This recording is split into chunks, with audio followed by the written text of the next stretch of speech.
C'est un château qui a été construit en 1722 par Germain Boffrand, qui était l'architecte du duc Léopold et de Louis XV.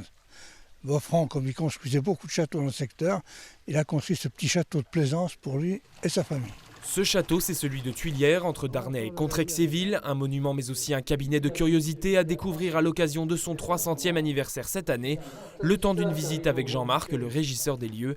Et il y en a des histoires à raconter dans ces murs. Les nids de pigeons que vous voyez là, toute la partie là date du Moyen-Âge. Construit sur les ruines d'un précédent château dont il reste le pigeonnier, Tuilières porte la marque de l'architecte du duc de Lorraine, Germain Boffrand, avec ce salon ovale particulièrement remarquable et son lustre de baccarat monumental. Et par exemple, il a mis le grand salon, il l'a mis au rez-de-chaussée. En général, dans un château, le grand salon est au premier étage. Lui, il a mis ça au niveau du sol. Il est pas mieux. Parmi les nombreux propriétaires qui se sont succédés, on retrouve le frère de Jean-Marc, Bernard Dinet, disparu en 1992, qui est à l'origine de la restauration du lieu sur ses deniers personnels. 40 millions d'anciens francs rien que pour les menuiseries, sans compter les meubles dénichés par cet antiquaire de profession. Donc les planchers ont été refaits, c'est exactement le même plancher qu'au château de Versailles. Autre curiosité à voir durant la visite, un musée d'objets liturgiques. C'est un jeu qu'on offre aux enfants pour qu'ils jouent au curé. Ainsi qu'une pièce consacrée à une certaine Ève Lavallière.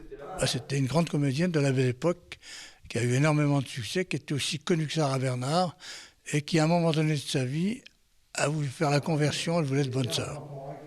Souvent quand on était une cocotte, c'est pas facile de bonne sœur. Une célébrité d'après-guerre qui n'a pas vécu au château de Tuilières mais a connu les murs de celui de Saint-Balmont dont on aperçoit les tours depuis le parc. On viendra même d'outre-Manche pour immortaliser la bâtisse et ses recoins, le temps d'une scène macabre pour le 7e art. Alors, il y a un film qui a été tourné à 6-7 ans ici, c'était un film anglais. Il y a donc Daniel Prévost qui est venu tourner la scène du pendu dans le grenier. Donc c'était super. Malheureusement, il n'est pas sorti en salle. Donc ici, vous êtes dans le château de Germain Boffrand. Joli détour sur les routes vosgiennes, le château se découvre tous les jours à partir de 13h30 jusque fin août et lors des journées européennes du patrimoine en septembre.